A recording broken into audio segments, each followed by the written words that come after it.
Good morning guys. Grabe yung ulan guys. Sobrang lakas. If naririnig nyo yung ulan guys, pakinggan nyo. So, makalain na ulan siya ng ganito ngayon kasi kanina nagising ako ng mga 3:45 tapos hindi siya maulan. Ngayon lang siya umulan ng sobrang lakas. Hindi ko alam kung naririnig nyo pero grabe talaga. Oh goodness. So yun guys, i-update ko kayo mamaya kasi hindi ako makapag-film dahil maulan. Mababasa yung phone ko.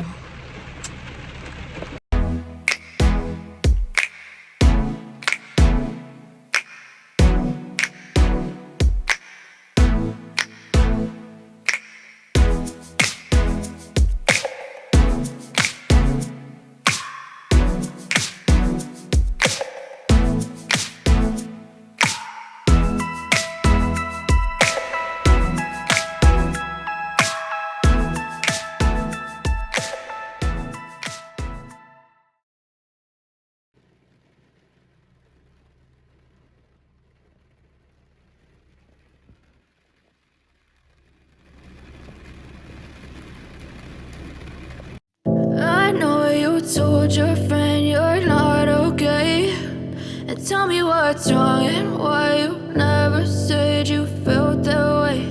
And guess you're trying to stay strong and fake a smile until I look away.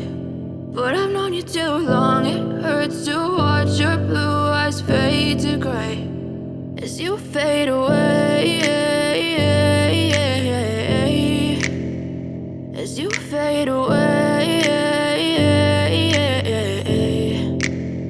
Yeah, I'm about to fade away, cause every time I wake up I feel like it's Monday. Something's going wrong with all the chemicals up in my brain. All of a sudden I don't look at anything the same way. Gotta build up of my thoughts sitting in an ashtray. I'm sorry that I'm so inconvenient, okay. Just let me be me and I'll stay out of your way. I can see the way you look at me, I'm such a disgrace. I never really asked to be brought into this place. You wanna love me? Well then baby I have a Oh my god, grabe naman yung ilaw.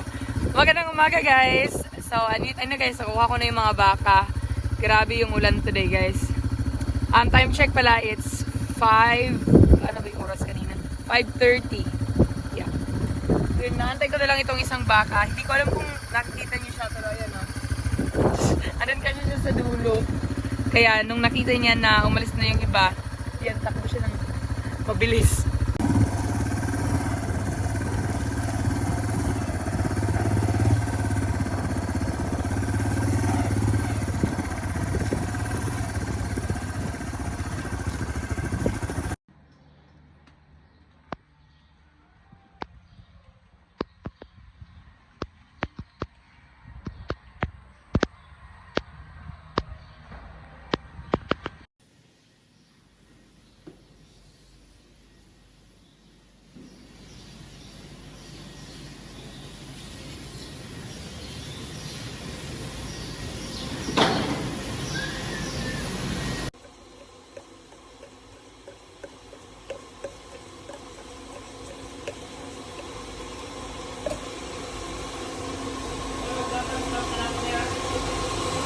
What?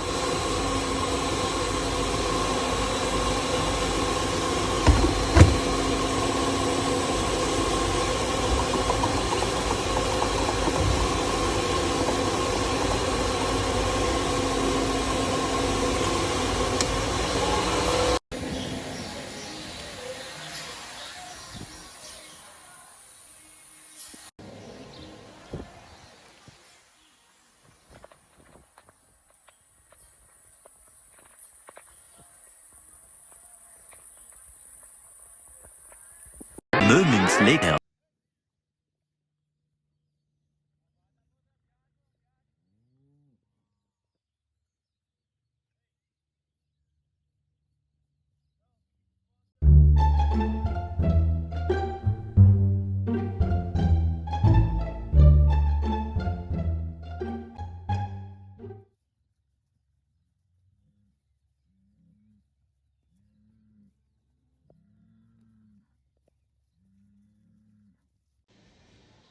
Oh my god guys.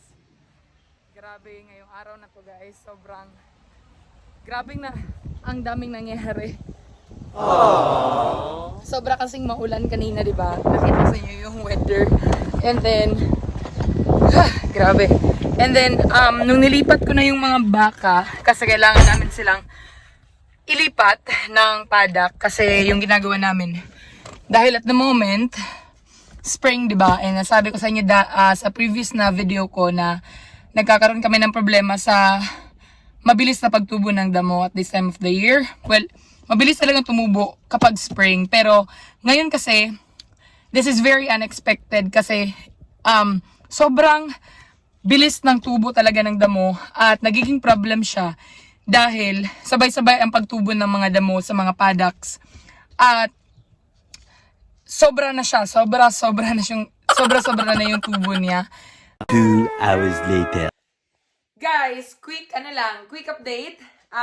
Ipapakita ko lang sa inyo yung free meat na nakukuha namin sa farm every year. So, meron kaming half, naman tawag doon, beast yung tawag namin sa iniihaw.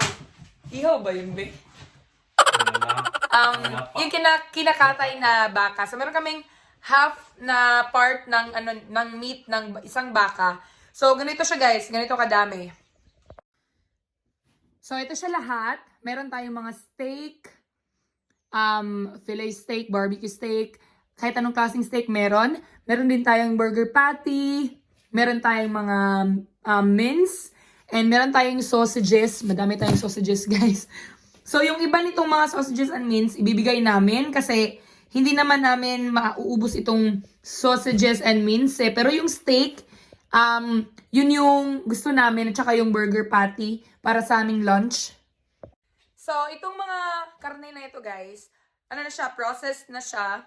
Meron ding, ano ba yun, yung flavored na ba? Yung sausage na flavored sausage, meron ding ganun. Pero, ito lang yung gusto namin eh. So, pwede kang mag-request na kung anong parte yung gusto mo. Pwede yung oxtail, pwede din yung dila. Tapos, meron pang mga laman loob. Pero, ito lang yung kinuha namin. So, yun na. Save na kami for, 2 months? Oh guys, meron pa kami mga extra na mga meat from 2 years. Pero hindi na, itatapon na namin siya. So yun lang guys, in-update ko lang kayo sa mga meat namin na libre pero magbabayad kami sa sa service fee sa pag-cut ng sa pag-process at pag-cut ng mga meat. Pero mura lang siya. So yun.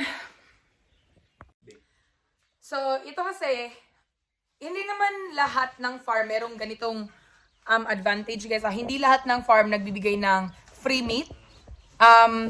Pero ito, dito sa amin, ito yung isa sa mga advantages dito sa farm. Kasi, of course, makakasave tayo ng money para hindi na tayo bumili ng ulam. So, ayun.